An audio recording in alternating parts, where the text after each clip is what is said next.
Hey everyone, welcome back to Corporate Decoder, the place where we decode the corporate world and spill the financial tea.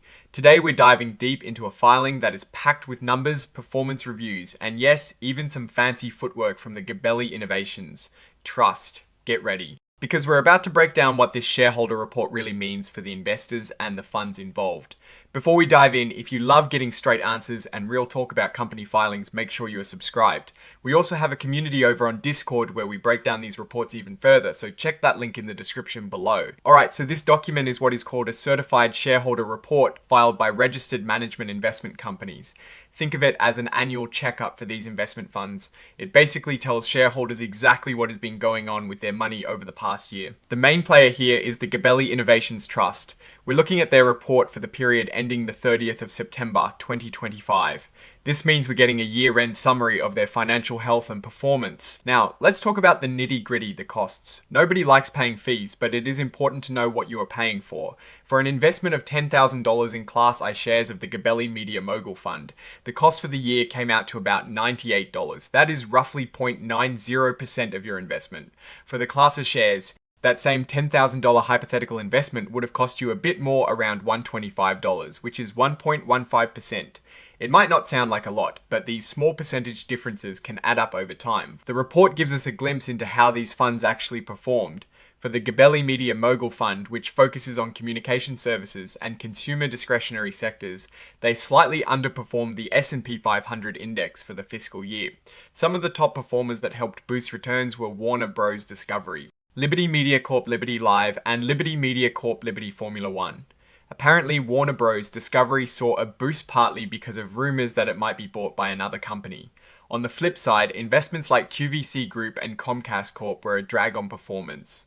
It is interesting to note that the fund no longer holds a position in QVC Group. Now, let's look at the long-term picture. This chart shows you what a hypothetical $10,000 investment would be worth over a 10-year period, assuming you reinvested all dividends and gains. If you had invested $10,000 in the Gabelli Media Mogul Fund class back in December of 2016, by September of 2025, your investment would be worth about $11,444. That might seem a little underwhelming, especially when you compare it to the S&P 500 index, where that same $10,000 investment would have grown to over $35,000, and the MSCI AQUE World Communication Services Index, that $10,000 investment would have ballooned to over $26,000. This highlights a big difference in performance between the fund and its benchmarks. Looking at the average annual returns, the Gabelli Media Mogul Fund class are returned about 17.44% over the last year. Over 5 years, it is a much lower 3.84%. And since inception back in December of 2016, it has only averaged 1.54% per year. Again, the S&P 500 index has significantly outperformed this fund with a 15.41% average annual return since inception, and the MSCI AQUE World Communication Services Index did even better with a 11.80% average annual return. It really paints a picture of the Gabelli Media Mogul Fund struggling to keep pace. Let's dig into some more stats. The total net assets for the Gabelli Media Mogul Fund Group are around $4.5 million. They hold 27 different investments, and the portfolio turnover rate, which is how often they buy and sell holdings, is 14%. This suggests a pretty stable, long-term approach to investing. Now for the juicy part, what did they actually invest in? The top holding is Atlanta Braves Holdings Inc., making up a significant 13.2% of the fund's assets. Then comes Warner Bros. Discovery Inc. at 10.3%, followed by Liberty Media Corp. Liberty Formula One at 9.4%, and Liberty Media Corp. Liberty Live at 8.9%. These are some pretty concentrated bets, meaning the fund's performance is heavily tied to the success of these few companies. In terms of how the assets are categorized, a whopping 96.1% is in common stocks. They also hold 2.8% in US government obligations and 1.1% in preferred stocks. The rest is basically negligible. Industry-wise, over 42% is in content creation and aggregation, followed by 23.4% in entertainment and 12.6% in telecommunications. This aligns with their focus on media companies. Now let's switch gears to another fund, the Gabelli Pet Parents Fund, for the year ending the 30th of September 2025. This fund saw a negative return of 3.8%. That is quite a contrast to the S&P 500 index's 17.6% return. The report mentions that strong results from companies like Chewy, Elanco Animal Health, Phibro Animal Health, and IDEX Laboratories actually helped drive performance. This is good news for pet lovers, as these companies are in the pet and animal health sectors. However, weakness in Freshbet and QVC Group preferred, along with a bit of softness in Zoetis. Spectrum Brands and Bark pulled the returns down. It shows that even in a seemingly stable sector, individual company performance and market sentiment can have a big impact. Looking at the long term for the Gabelli Pet Parents Fund, a $10,000 investment in Class I shares back in June of 2018 would have grown to $16,263 by September of 2025.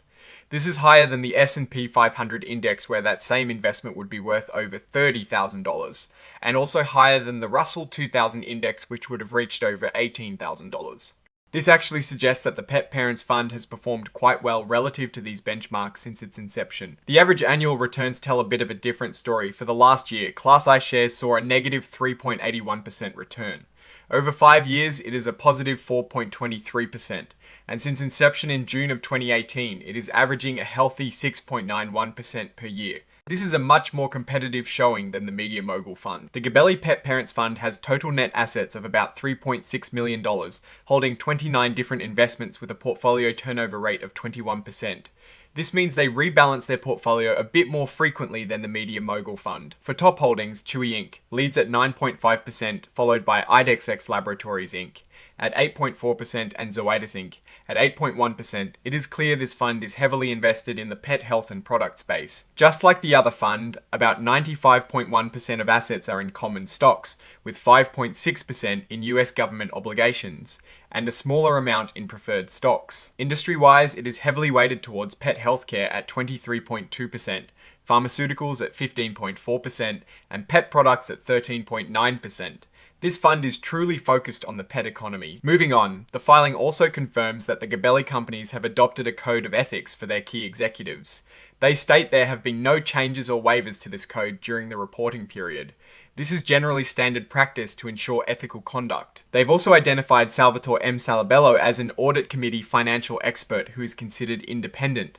This is important for oversight of the company's financial reporting. The principal accountant, PricewaterhouseCoopers LLP, billed around $41,000 for audit fees in 2024 and a bit more, $42,000. In 2025, they also provided tax services costing about $10,000 each year. Overall, the fees seem pretty consistent. Now we get to the detailed financial statements themselves. This is where the real numbers are. For the Gabelli Media Mogul Fund, the report for the year ended the 30th of September 2025 shows a net investment income of just over $16,000. They had a net realized loss on investments and foreign currency transactions of nearly $249,000. However, a significant gain came from the net change in unrealized appreciation on investments, which was over $908,000. This brought the total net assets to over $4.5 million. Looking at the statement of assets and liabilities as of the 30th of September 2025, total investments were valued at over $4.5 million with a cost of just over $3.1 million. Total liabilities were around $47,000, resulting in net assets of $4.55 million. The statement of operations for the year ended the 30th of September 2025 shows investment income of about $54,000. Expenses were significantly higher at over $200,000, but thanks to expense reimbursements and credits, the net expenses were brought down to about $37,000. This resulted in a net investment income of $16,000. Now for the Gabelli Pet Parents Fund for the year ended the 30th of September 2025, this fund actually had a net decrease in net assets from operations, totaling over $154,000. They had net investment income of about $20,000. But a large unrealized loss on investments in foreign currency translations of nearly $540,000 was a major detractor. On the statement of assets and liabilities as of the 30th of September 2025, total investments were valued at over $3.6 million with a cost of around $2.76 million. Total liabilities were about $71,000, leading to net assets of over $3.6 million. The statement of operations for the Gabelli Pet Parents Fund for the year ended the 30th of September 2025 shows investment income of around $54,000. Total expenses were about $194,000, but after reimbursements, net expenses were around $34,000. This resulted in a net investment income of about $20,000. However, a net realized gain on investments of over $364,000 was offset by a significant net unrealized loss on investments and foreign currency translations of over $539,000. These notes to the financial statements contain a lot of important details. For example, they explain how securities are valued, which can involve complex methods when market prices aren't readily available. They also detail the investment objective of each fund, like capital appreciation for the Media Mogul Fund and the specific sectors they focus on. And of course, we have the independent auditor's report. PricewaterhouseCoopers LLP states that the financial statements present fairly, in all material respects, the financial position of the funds. This is a crucial stamp of approval on the accuracy of the reported numbers. The filing also talks about a liquidity risk management program. This is basically how the funds make sure they have enough cash on hand to allow investors to redeem their shares without hurting the value for everyone else. They state that these funds are primarily invested in liquid securities. There is also a tax notice for shareholders, breaking down where the distributions came from, whether it is ordinary income or capital gains. For the Media Mogul Fund, all ordinary income distributions qualified for the dividends received deduction for corporations, and some income was designated as qualified dividend and interest income. For the Pet Parents Fund, a good portion of the ordinary income was also designated as qualified dividend income, and nearly 18% was from US Treasury securities, which can be attractive for tax purposes. Looking at director and officer remuneration, the filing shows that certain directors received annual compensation ranging from $8,000 to $9,000. This is fairly typical for board members overseeing investment funds, ensuring they are compensated for their oversight duties. Finally, the report details the board's reasoning for reapproving the investment advisory contract. They considered the nature and quality of services provided by the advisor, the fund's performance against peers, the cost of services, and potential economies of scale. The board concluded that the advisory fees were fair and reasonable, taking into account all these factors. They noted that the Media Mogul Fund's performance was mixed compared to peers, while the Pet Parents Fund showed a more positive trend over the longer term. Now, looking at these numbers more broadly, it is clear that the Gabelli Media Mogul Fund has struggled to keep pace with its benchmarks, particularly the S&P 500 index, over the longer term. While its concentrated holdings in media might appeal to some, the current performance suggests it is not the most effective strategy for broad market returns. The Pet Parents Fund, on the other hand, seems to be navigating the pet industry well, delivering respectable returns since its inception, though the last year was a bit rough. The consistent outperformance of broad market indices like the S&P 500 against these specialized funds is a significant takeaway. So, what is my take on this? The Gabelli Media Mogul Fund appears to be facing some strong headwinds, and its performance metrics are not exactly lighting the world on fire when compared to broader market averages. The Pet Parents Fund shows more promise, especially with its focus on a growing industry, but even it experienced a dip in the last year. The long-term strategy for the Media Mogul Fund may need a serious rethink if it wants to provide competitive returns. For the Pet Parents Fund, it seems more about picking the right winners within its specialized sector. Alright, that is our breakdown of this Gabelli Innovations trust filing. What is your take on these numbers and what they signal for the company's future?